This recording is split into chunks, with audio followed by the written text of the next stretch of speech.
Hello， 大家好，今天是3月29号，美股周复盘行情视频，我是阿哲，我们又再次见面啦。美股本周冲高回落，在三小顶后，英伟达一周跌近7%，特斯拉回落超3%，纳斯达克周五下跌2.7%，而 SQQ 则周五大涨近8%。相信认真收听阿哲本周视频的同学，这次下跌不会让你再次被套。下周4月2号和4月5号，关税与非农报告同时登场，这是一个超级风险周，千万小心。我们看到今天的行情图版。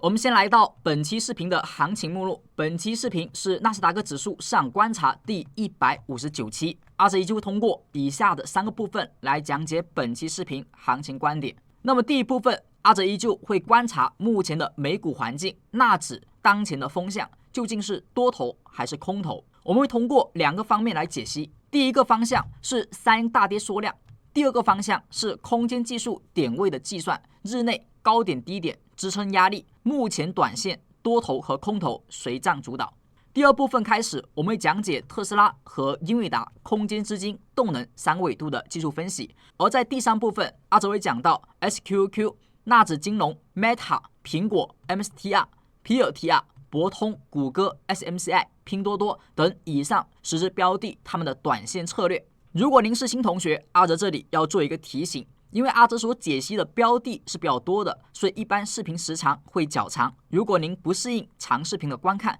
也可以点击视频底下播放按钮旁边这个三角，点开之后您会看到本期视频所对应的时间轴，那么点击对应的时间轴可以观看到您最想优先观看的那一部分内容，相信对您能够有所帮助。而如果是老同学，那么切记可以从头到尾认真收听，这样子您会尽可能知道阿哲目前的一个观点和思路。我们先来到第一部分，三阴大跌缩量。在前期股价的反弹当中出现了三阳小顶，我们通过三阳小顶是不是在高位开始左侧的逃顶，左侧的卖出股票，短线获利兑现，规避了本次这3天的下跌。上一次的三阳小顶让我们在最高点的位置去知道风险，逃离市场，而现在反弹高点处又再次帮到我们，所以三阳小顶大家一定要认真学习。如果您是新同学，那么阿哲本期视频就不会再讲到这个知识点了。想要知道三阳小顶是什么，以及如何在这一个位置去卖出的，你可以看到本周周2和周4阿哲所发布的视频内容。那么今天阿哲想要告诉大家的是，这一波下跌如何去看。这一波下跌第一根阴线是放量下跌破位，而后市场从这里开始转向。但你会发现在后面连续性的下跌过程当中，它的成交量是缩量的。阿哲呢很久没有讲成交量了，今天我们稍微聊一聊。下跌缩量一般代表2种现象，第一种是市场处于牛市当中，或者说整体上升趋势当中下跌的缩量，这是一种市场吸售的行为，哪怕价格短期降低，但是没有人想去卖出手中筹码，因为认为后续市场还会上涨，所以下跌缩量有可能是市场的吸售现象。而第二种下跌缩量则有可能是市场当中有人想要去卖出手中筹码，但是卖不出去，因为成交量它是一个双向的，得要有人先去卖出手中筹码，同时有人想要买进这些筹码，才会达到成交，并且成交量出现形成放量。但是在下跌过程当中，如果成交量难以去释放，它则还有一种情况，就是有人想要卖出，但是没人跟你买，那么成交量就无法释放，它也会导致下跌时感觉下跌幅度很大，但是成交量无法释放。对于这种下跌明显下跌而量能缩小的情况，我们叫做长阴短柱。所以长阴短柱呢，也有这2种解释，一种是好，一种是不好。曾经在前方出现了大幅下跌，那么前期这种单边下跌到了一定的时间段后，市场的空方动能被消耗的差不多，那么这里出现的下跌缩量就表示市场当中已经没有人再去抛售了，所以在第2天出现了仿包阳线后，产生了一波反弹行情。那么在一波反弹之后，市场的多头再次有了一定的盈利，此时呢就需要获利兑现，那么会出现新的涌出的卖盘。这一波上涨所产生的获利兑现、卖盘，以及前方下跌时部分套牢盘的解套，这2者之间共同在此处产生了卖盘卖出之后，你会发现出现了明显的大跌，而成交量这个时候的缩量和前期就有所不同，这里更像是有很多人在卖，但是卖不出去。如果你能够理解阿哲刚才所表达的意思，你就会知道这2次的3天的下跌、3天的缩量是不一样的。前期这里是空方浩劫，没有再次的进行抛售，或者说难以再形成比较大规模的抛售，所以量能出现大跌当缩量。而这里出现了下跌缩量，明显缩量，它意味着不是说没有抛售，而是有人在下跌当中想要卖出筹码，但发现场外资金没有人接，所以当前的市场就处于相对空方强盛，而场外资金又观望情绪比较浓厚的现象，所以它就容易导致这种下跌会产生持续性。我们曾经说过，短线如果下跌过强，那么容易出现物极必反或日内的超跌反弹。那么这里哪怕下周出现了反弹而没有持续性的大跌，那么它的反弹空间只要不超过这个阴线的高点，我们依旧认为它是一个反弹。而在熊市当中，每一次的反弹你要关注一个点，就是反弹的力度够不够强。如果反弹力度够强，像这一天大跌缩量长阴短柱而后反包，它这种反弹力度够强，可以去参与。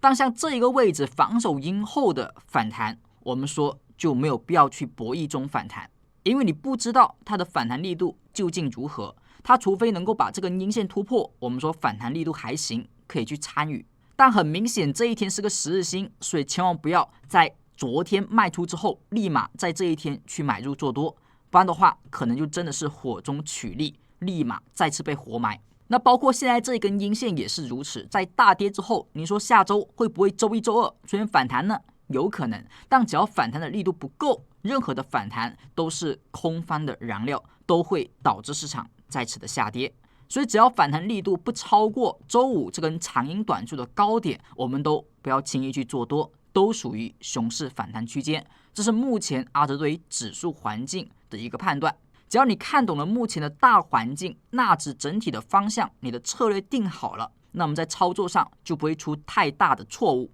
那么以上对于成交量和价格的分析，我们说的3大跌缩量的解析，目前你明白了吗？如果听懂了，那么老同学可不要忘记照常为阿哲视频点一个小红心，点一个赞。如果您的时间比较充裕，也可以点击评论区写下您的一句评论，那么感谢大家的点赞和评论。而假如您是新同学，首次来到阿哲频道收听阿哲视频，也可以呢点击视频底下的订阅按钮，点击之后会显示已订阅，您就会成为阿哲讲究频道的粉丝观众。而在点击订阅之后，您可以再点击这个全部的铃铛。当您在点开全部铃铛后，那么阿哲未来每一期公开视频和公开直播都会在频道发布之后，首先第一个通知到你。感谢老同学的点赞评论以及新同学的订阅支持。接下来我们来到第二部分，有关空间技术点位的计算。这一部分内容大家一定要认真听，特别是新同学，因为阿哲会通过这样技术，除了讲解纳指的市场观察，还会在后续的特斯拉、英伟达等等标的上，在短线策略上，我们会讲到这一个内容，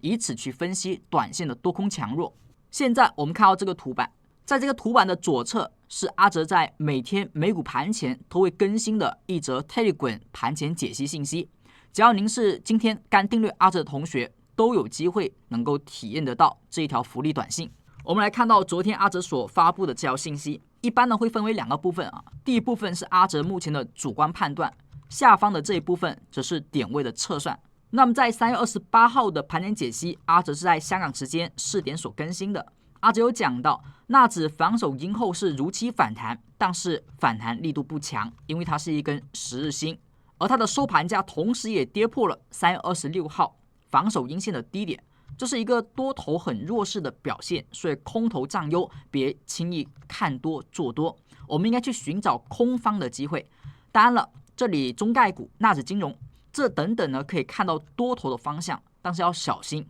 因为目前它只能试错的看多，止损前低就行。因为缺口回补是不成功的，它是回落的，所以你只能试错看多。昨天也被市场影响带动下跌，创了前低。那么接下来我们来看到底下这3个标的的关键价位。我们先看到纳指的，昨天盘前所发布纳指的2个点位究竟是怎么去使用的，又如何通过它来看出多空的强弱。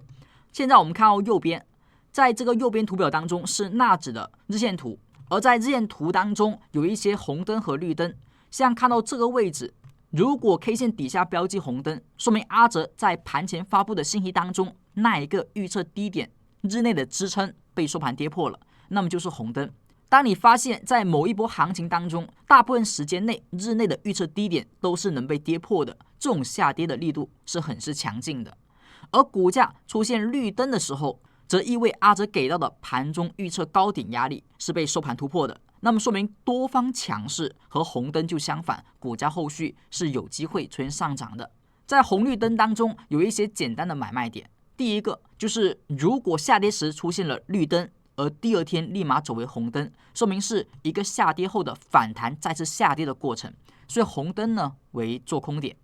而如果股价在反弹过程当中出现了红灯后立马绿灯，红灯后立马绿灯，则说明股市目前是一个上涨中的调整在启动。这一个红灯大概率是一个砸盘行为，绿灯则直接为买点。这是红绿灯最简单的一个买卖点，就是用红灯立马转绿灯作为买进，绿灯转红灯立马作为卖出。我们看到最近这一波绿灯之后产生的上涨，是不是在倒数第二天高点之前还是绿灯？好，那么在这个高点之后是不是产生了红灯？红灯则说明预测低点被收盘跌破，那么从这一天开始上涨当中空方强势，那么第二天没有转绿灯，那么则继续看跌。那么在周五呢继续是红灯，那么则继续往下看。所以每天的预测高低点你又看一下收盘是跌破还是突破，如果是跌破则说明空方动能依旧强势，如果能够突破预测高点，那么说明多方开始反攻。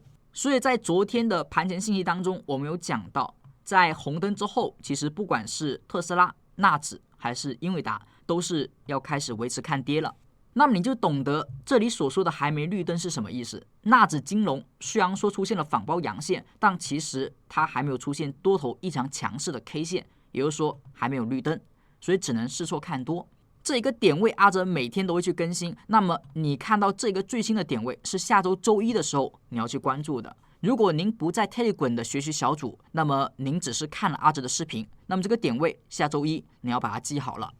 下周一的预测高点是17543.13，如果股价收盘能够突破它，那么意味着在长阴短柱下跌缩量之后会产生一个反弹，或者说开始有所止跌。而价格如果在长阴短柱之后收盘继续能够跌破17062.92，说明空方还是很强势的，这一波下跌真的只是有人想卖，但是卖不出去而已，所以才出现了下跌缩量。一旦突破高点，那么我们说就是一个绿灯，跌破低点则预测还是一个红灯。那么这两个价位就是下周一红绿灯的判定依据了。那有同学可能会说，他一定会选择突破或者跌破吗？不一定。那么像这一天的10日星，它就没有突破，没有跌破。那假如这里收盘还是在这之中，那么说明下跌还保持着惯性，多方没有变强，那么就依旧属于维持看跌的行情当中。如果你想做多，只要去关注这一波单边下跌当中何时产生绿灯，因为绿灯不一定会立马止跌，但是绿灯的产生则有可能是低点的形成。我们为什么要去关注绿灯的产生？因为绿灯出现不代表一定是低点，但是每次低点它的绿灯都会在附近出现。我们要去做的就是看到绿灯之后去发现它是否会有持续性，只要有持续性，这一波反弹将是一个绿灯见底后的反弹。所以低点的出现，那么首先它必然会伴随绿灯的产生。如果你发现一个下跌连一个绿灯都没有，那么这个低点则很难见到。那么这里阿哲也提醒一下，如果您是今天来到阿哲频道首次订阅阿哲，那么可能还不知道怎么在每天盘前看到阿哲 Telegram 当中的盘前解析。其实很简单，您只要是订阅观众，您在阿哲视频底下的评论区点开评论区，有一个置顶评论是阿哲所发送的，在置顶评论当中有助教老师的联系方式，是阿哲的助理。您点击那条链接找到助教，就有机会能够领取到每天盘前的解析。这里要注意了，您不是找到他就可以了，您需要跟他打声招呼，给他发送一个口令，这个领取的口令就叫做盘前解析的盘前2日，发送之后他就会知道您是订阅粉丝观众，并且您需要阿哲的盘前解析，他会告诉您每天盘前怎么去领取。这里也要再次提醒，我们的订阅观众可不只有盘前解析福利，只要您是今天刚订阅阿哲的同学，那么就有3重福利等待大家去领取。刚才第1重就是我们所说的盘前解析和点位预测，而我们同时呢还有一个专门对于技术分析学习的粉丝学习小组。这个学习小组不是说每一位订阅同学都能够去进入，而是只有订阅同学当中最热爱学习、最喜欢技术分析研究的那部分同学才有资格能够被阿哲和助教老师邀请进入。那阿哲怎么知道您是这样的一类同学呢？很简单，我们在每周会有专门的进阶知识内部直播，是一些专门讲技术、讲知识内容的直播课程。如果您真的是热爱学习、热爱技术分析，那么您只要参加过1次内部直播，完成过1次阿哲或者说阿哲团队老师布置的作业，您就有机会进入到粉丝群组。像本周，那么阿哲和阿哲团队的老师专门去开办了一个龙头解析班。像4月1号开始，我们进行本周的专题课程，第1节课程在4月1号开始，在4月5号晚上结束。具体的安排和具体的时间，大家找到助教老师之后，助教老师会给大家去进行一个讲解。如果您想要学习更多有用的技术分析，在当前的市场怎么去找到龙头、找到行业、找到市场、找到本次或接下来每一波反弹、每一波下跌时的领涨或领跌的龙头，那么怎么样去寻找？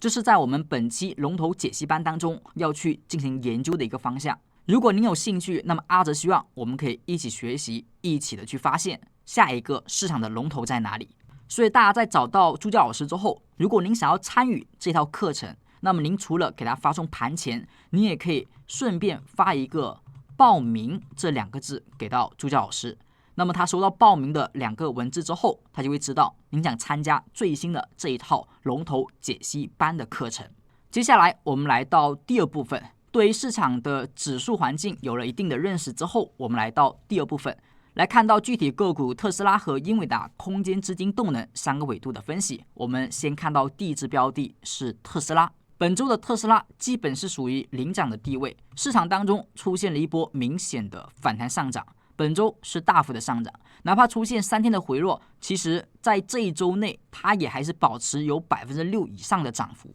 在指数出现回落过程当中，它因为是领涨龙头，所以它的抗跌能力就强大许多。在众多的科技股当中，它的形态也是目前市场回落当中相对比较漂亮的。那么我们就知道底下有一个重要形态的支撑，就是这个缺口附近。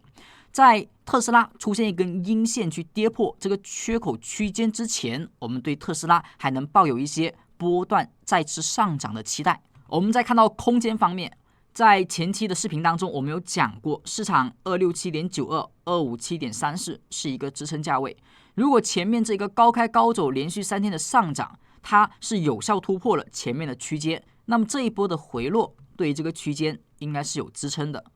而当前来看，确实有那么一点点支撑，但是支撑的力度如何，我们需要再看一根 K 线来判定。如果在周一的时候，特斯拉依旧保持下跌，去补了前面缺口，或者说把257.34给收盘跌破，那么这一个支撑的效果其实就微乎其微，不太有效。那么市场将会继续往下去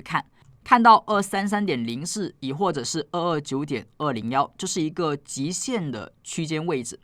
一旦股价特斯拉去跌破229.201，将会打破我们在上周视频当中所讲到的曙光出现反转形态。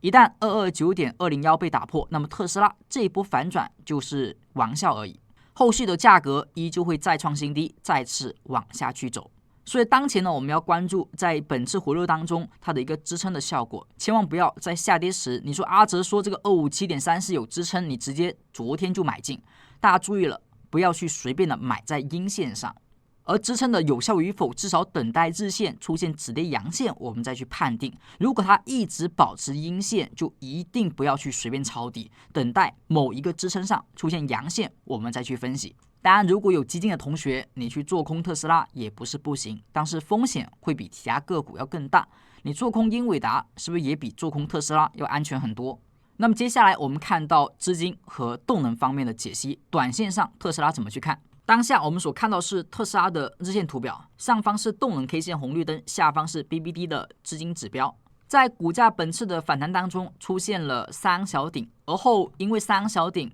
同时也因为上方有一个压力位，是不是出现了一个短线的调整？那么调整当中，我们看到资金的流进，下方 BVD 资金一直流进，那么流出的这一天就是关键的 K 线。我们在上期是不是有提过，关键 K 线的低点是要有支撑，不要被跌破。如果关键 K 线的低点被跌破，说明这一天的流出没有见到低点，那么流出将会持续。所以在特斯拉收盘跌破这根 K 线的低点之后，我们认为它的下跌空间再一步的打开。在短线资金上是这一个提醒，那么在动能 K 线上，我们也可以看到，在上方上涨之后，这一天是红灯，反弹一天之后再一次出现红灯，所以当前的特斯拉是上涨后的连续2次红灯，下跌力度是比较强的。在出现三阳小顶，我们获利兑现之后，从短线的角度，目前是没有买点。那么除非出现红灯之后立马转绿灯，才会出现红绿灯的短线买点。那也就是说，周一要怎么样出现买点呢？周一只要是一根绿灯，那周一的预测高点是269.825，周一的特斯拉收盘得要到269.865之上，才会构成红绿灯中的绿灯，而后才构成红灯后立马转绿的买点。除此之外，我们暂时还没看到有其他机会，而它的低点支撑是在254.295。如果特斯拉周一收盘跌破这个价位，说明依旧是往空方的方向继续扩展空间，红灯会延续。不管是动能 K 线还是资金方面，当前都没有任何买点，目前也没有看到止跌现象，所以特斯拉是空方的方向，而短线多头千万不要轻举妄动。接下来我们看到英伟达方面的解析。现在我们所看到是英伟达的空间图表，在市场前期的一个反弹之后，遇到了120.734和124.768，在空间上这是不是一个压力区间？而后出现了盘整反弹，有一个小小的 M 字头，是不是反弹不过左高，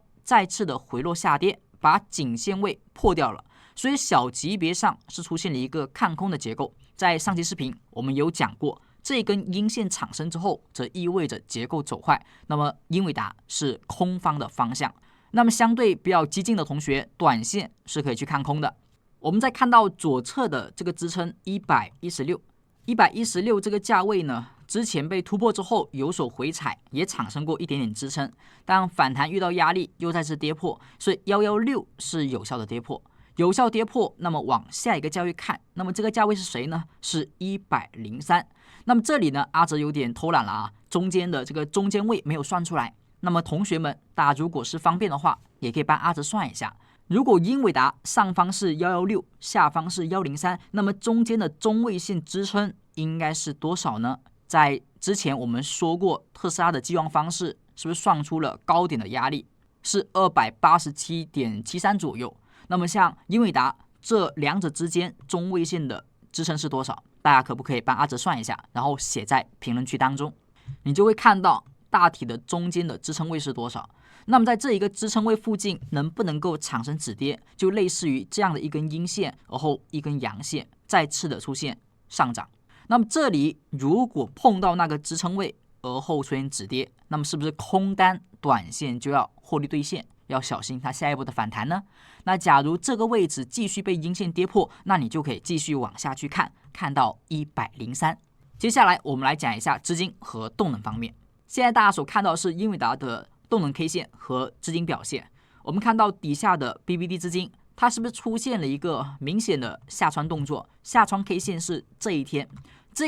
如果下穿 K 线它产生了支撑，那么是不是低点变盘？但你会发现这一天出现之后继续被跌破，本来应该是低点变盘的 K 线，如果它的低点再次被收盘跌破的话，我们说是不是非低点变盘？那不是低点变盘，就说明它是延续下跌的点。那么按照短线的资金变盘来看，英伟达还有下跌空间，那么这里就不要随便的去抄底，那么空单也相对可以放心一点啦。从动能 K 线来看，在绿灯之后是不是也走出了三阳小顶？这一天是三阳小顶的一个卖出点，或者说跌破之后再卖出都行。那么跌破这一天呢是一个红灯，红灯后的2天没有红灯，说明什么？说明下跌的力度呢其实还好，它属于红灯后的惯性下跌的过程。那么这里你要小心，如果出现防守的一根绿灯，那么有可能还是容易见到反弹的。所以只要不出现绿灯，那么在红灯之后就可以看跌和看空，整体不有太大的风险。直到出现一根绿灯，你就要小心。所以阿哲也给大家去讲一讲目前的价位，周一的时候绿灯在哪个价位产生？它的高点的压力是 111.27， 收盘突破则是绿灯。那么周一跌破 107.47， 跌破则依旧是红灯。那么红灯则空单，你甚至可以加仓，你都没有问题。只要是下跌途中，红灯就是空方安全的信号，绿灯则空单要小心一点。接下来我们来到第三部分，阿哲会针对以上的10日标的，我们通过刚才所讲到的资金和动能2个维度去讲一下这10日标的在短线上的策略是风险还是机会。第一支标的是 SQQ， 目前我们所看到是 SQQ 的日线图表，在上期视频我们有讲过 SQQ 来到了一个重要的价位附近，就是170天均线的支撑。那么在这个支撑位附近会不会产生止跌，是我们去关注的一点。上期视频是周四，当时出现了一根绿灯 K 线，我们说这一天绿灯是能够去埋伏一些多单的，虽然不是一个特别强势的回补了缺口，它还差一点点，但我们有讲到这一天的底下是不是刚刚出现了连续流出之后的流进，所以它是一个关键 K 线。那么流进 K 线首天高点要被突破，突破之后则意味着它这里是低点的可能性大大增加。这些话都是阿哲在周四的盘前解析当中的一些原话。如果您想要学习当时阿哲的观点，那么你可以看到阿哲上期视频对于 SQQQ 的行情解析，当时有讲到这一天是短线可以去埋下一些多单，等到高点突破之后再去看多。那你会发现短短时间之内，这标的是不是产生了相对不错的短线回报？而现在这一根阳线是一根绿灯的 K 线，它的动能很强，并且把左侧的这个平台略微的突破了一下。那么距离前面的高点 39.518 近在咫尺，稍微涨一涨，那么就突破了。所以这里呢，我们要关注底下的资金。底下呢有一个行为，就是资金在连续流进3天之后，离上方的零轴相对比较靠近。我们曾经说过，在水上往水下流的时候，那么是不是变盘 K 线是下穿 K 线，低点被跌破，则后续还会下跌。那么从底下流进时，一旦流过零轴，那么是不是上穿 K 线为变盘 K 线？现在还差一点点，周一只要再涨一天，大概率就上穿了。那么我们要关注周一有可能是 SQQQ 的资金变盘 K 线。如果 SQQQ 是资金变盘 K 线，那么纳指是不是周一也大概率容易变盘？所以关注一下这个位置，它是否会在周一上涨上穿，上穿就是变盘 K 线，这种变盘 K 线是有可能是变盘高点的。我们也可以关注一下在动能上，它周一会不会继续维持绿灯？我们需要看到日内预测的高点压力，这个价格是 39.795， 收盘突破则表现为绿灯。预测的低点支撑是 37.035， 这都是在周一日内的支撑和压力位。收盘如果跌破 37.035， 那么它就是红灯。绿灯后如果立马红灯，那么你要知道了，在下周一开始，纳指则容易反弹， SQQQ 则容易再次出现回落。接下来我们看到纳指金融中国指数，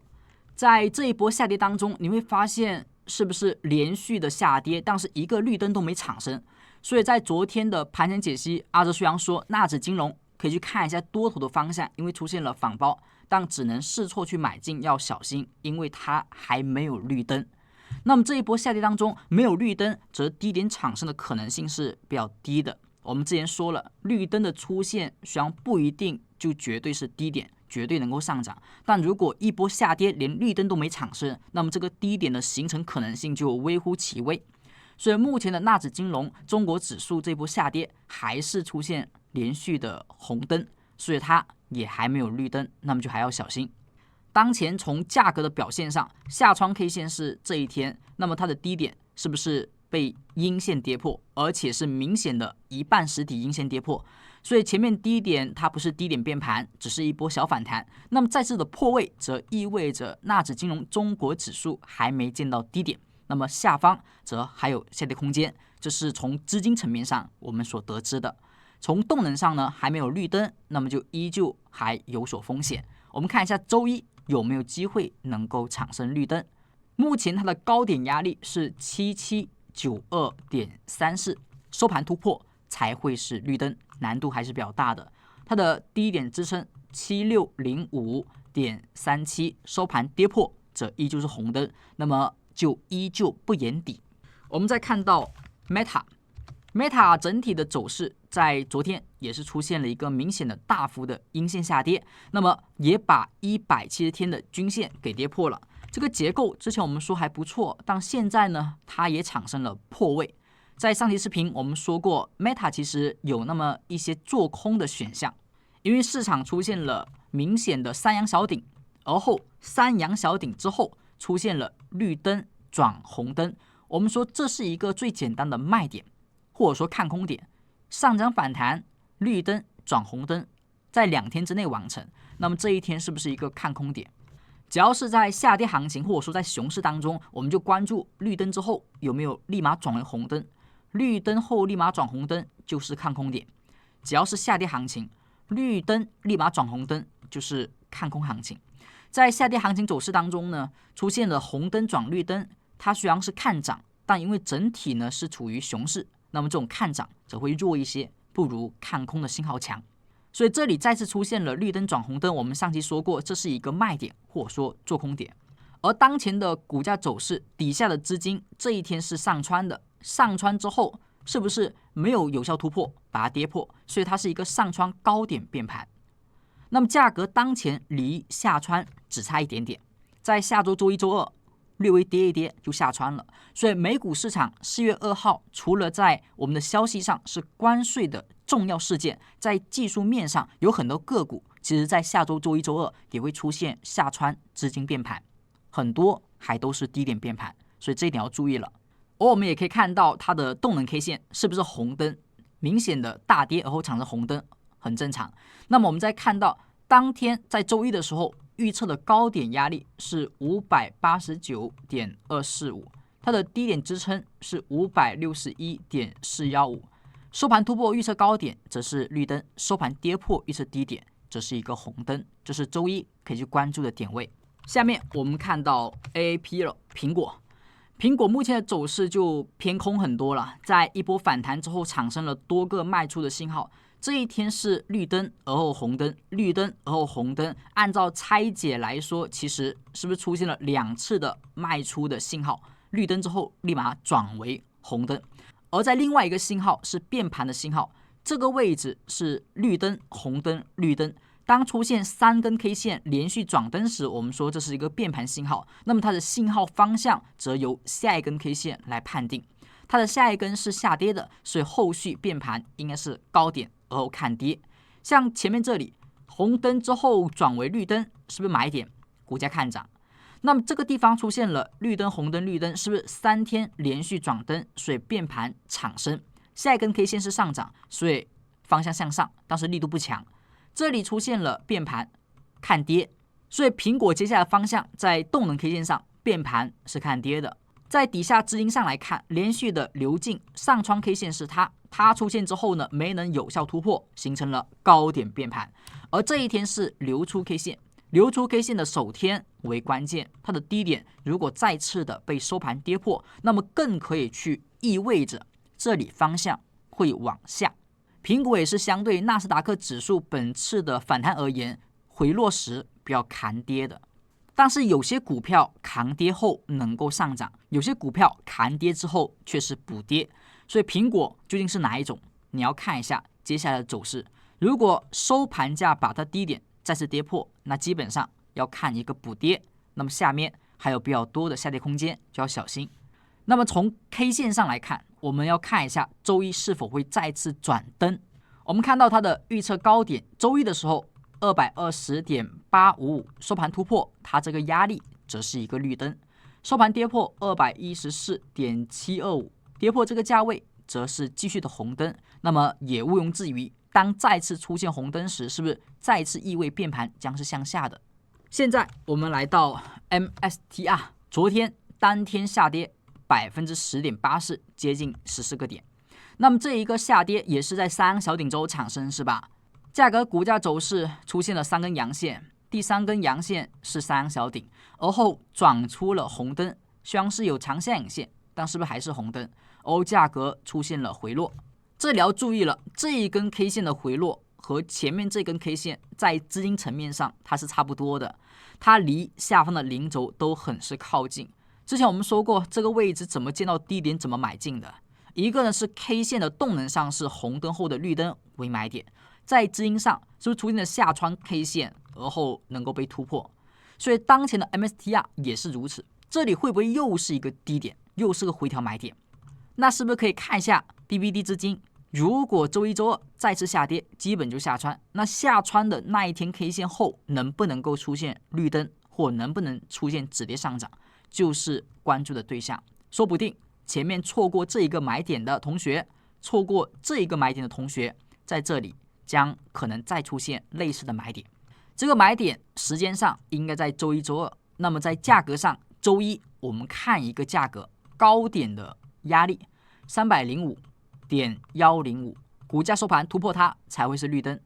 它的低点呢是273.555，收盘跌破，那么将是红灯。这个红灯也将会是一个低点变盘的信号。它的底下不远处还有170的 MA， 所以 MSTR 整体结构阿哲觉得是能够跟特斯拉去比较的，甚至比特斯拉还要更强势一点。所以 MSTR 是做多者可以去关注的。当纳指能够止跌，那么 MSTR 也是一个不错的去关注的买入的对象。接下来我们看到 PLTR 连续的4天调整，前方同样也是三小顶之后的下跌。那么这一波下跌呢，它也是产生了2个红灯，相对力度也是正常的，和指数差不多。下方的资金其实也是临近零轴，周一基本上就会见到下穿，下穿就是低点变盘的一个信号，我们再去确认即可。那么上方的一个价格 K 线还是红灯，这个红灯后何时会转为绿灯？如果周一就是绿灯，那么意味着我们这个变盘大概率会变盘向上。我们看一下这个价位，高点它是87.615为周一的日内压力，低点是82.335则为日内的支撑。收盘突破高点压力则为绿灯，跌破低点支撑则为红灯。当前的 PLTR 没有出现买点，那么这个买点最早也得等周一和周二的判定。周一产生低点变盘 K 线，周二出现绿灯，大概如此才能够去看涨。我们看到下一只标的是 AVGO 博通，博通的走势和我们所想的其实差不多，它的反弹是比较弱势的。在指数出现了大幅上涨、高开高走时，它只是一个小幅的震荡向上行，而后提前结束，出现下跌。是不是指数只下跌了3天，它下跌了5个交易日，它相对是弱势的。所以阿哲说，这个买入做多就不要考虑博通了。而我们再看到底下的资金变盘，因为它是弱势的，所以它比其他个股提前下穿了。那下穿这一天会不会是低点呢？它这里没有出现支撑有效，而是收盘被跌破了。除非周一立马收回，才有希望这个低点依旧存在变盘可靠。但从当下的收盘来看，已经是收盘跌破，所以这里呢，先不去期待周一是否会有上涨阳，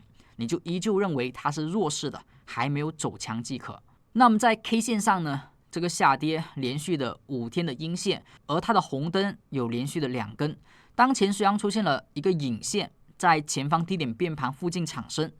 所以这个跌破是否有效还不是很确定，因为它有个长下影线。所以周一最好是能够收回来，能收回来就有机会，它是一个超跌反弹可以去考虑的方向。但超跌反弹哪怕要考虑，最好也等一个绿灯再考虑，或等一个反包阳线再考虑。怎么样会出现绿灯呢？看到高点是171.21，它的低点是164.38，收盘突破171.21才能够考虑是超跌反弹的一种品种。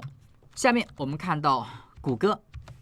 歌的走势下跌的力度也比较强，它跌破了前面的低点。纳指、特斯拉、苹果等等个股比较扛跌的，结构还行的，它其实都没有跌破前面的低点，而谷歌跌破了，同时也在170天下多次形成高点，是不是这里是一个高点？这里是个高点，只要跌破前低就确认前面这里是高点，是吧？跌破前低，确认前面是高点。我们说170天均线怎么确认熊市的呢？先跌破有效，再跌破2倍空间，而后170下行，并且有压力，谷歌基本上是都满足了。所以谷歌呢，我们可以认为它有一个足够的下跌的空间，或者说它已经是形成了熊市进行时大概率的熊市。那么这几个下跌，它每一天都是红灯，很强势，很特别，很少见，跟前面这里是一样的，连续都是绿灯。而在连续的绿灯之后呢，有可能产生空方短期的浩劫，而后产生这种类似的反弹。所以这里会不会反弹啊？先看一下有没有绿灯产生。而指引上看到底下是当天下穿，所以这一天是下穿 K 线。那么如果它是下穿 K 线，那么它是低点变盘，这里就应该有一个支撑。只有支撑产生，而后再产生绿灯，我们才能够去看涨。你说这里等它突破，那么就晚了，因为它是一根大阴线，就不用等突破确认了，可以等下一根 K 线，而后等反包阳线都是可以的。我们来看一下下一个 K 线，周一的时候怎么样会成为一个绿灯 K 线？它的高点是 159.935， 低点是 151.464， 收盘突破压力，这是绿灯，跌破支撑，则依旧维持红灯。接下来我们看到 SMCI 还是维持在170天均线的下行空间中，是不是一直保持着熊市的氛围？它没有去突破170，没有有效的去突破，遇到170压力，目前连续的红灯，是不是没有出现止跌的迹象？我们的变盘 K 线下穿 K 线是它的低点已经是被有效的跌破了2天，所以当前的 SMCI 呢，不是低点变盘，那么就低点延续看跌，这个地方没有出现绿灯，则小心。前面这里呢是绿灯红灯绿灯，其实是连续的转灯，而后变盘 K 线呢也是先看涨而后看跌，所以变盘最后是向下的。从资金上现在没有太多的一个信号的给出，因为已经错过了一个下穿的 K 线，它没有在这里止跌，所以资金上呢暂时是没有太多信号，除非出现连续流出后的流进 K 线。而我们来看一下什么时候会产生绿灯。绿灯的 K 线在周一要突破 35.175 才会产生，跌破 32.975， 那么空头依旧强势，继续是红灯。接下来我们看到拼多多在170天均线附近在震荡，还没有出现有效突破2倍空间，依旧呢处于熊市的范畴之内。那么中概股最近有所机会吗？我们来看一下，这里是不是出现了绿灯后的红灯，而后这里呢又是红灯后的绿灯，那么这里应该是卖点，这里应该是买点，但这个买点第二天立马又是红灯，所以应该果断止损。因为在下行当中，我们说连续的转灯是变盘信号，所以这里是一个变盘的信号，下一根 K 线则决定变盘方向。如果下一根 K 线拼多多是收涨的，这个上涨不管涨多少，只要是上涨的，我们说变盘则往上去看。当然如果是假阳线呢，阿哲一般也会认为是变盘向上。所以这里拼多多只要不是说再次维持阴线下跌，这里是出现10日星假阳线，亦或者是最好是明确上涨，那么都可以认为拼多多在下周变盘看涨。这是从动能 K 线上来所看到的。如果下周直接强势上涨就是最好。资金上呢，目前下穿 K 线是它下穿 K 线的低点还没有被收盘跌破，所以拼多多的变盘低点呢还不能说是无效的。这里的支撑如果能守住，这里在变盘出现一根阳线，那么拼多多调到这附近已经可以说是见到低点，那么短线是能够去看涨的。拼多多我们可以看到，如果周一再出现一个绿灯，那么就更好了，它的高点 121.425 突破就是绿灯，低点 118.055 跌破就是红灯，当然不出现也行，因为不出现的话只要是上涨就行，上涨就能够看涨。以上就是3月29号美股周复盘行情视频。美股空头在本周下半周表现异常的强盛，市场大跌缩量，场外观望情绪浓厚。相信在下周的关键事件落地之前，场外资金会保持观望，那么市场整体应该是自然的回落，亦或者是震荡。整体的行情还是得要等到下周关键事件确认之后，才会产生真正明确的方向。希望以上内容能够对你有所帮助，更多精彩视频解析，我们下期再见，拜拜。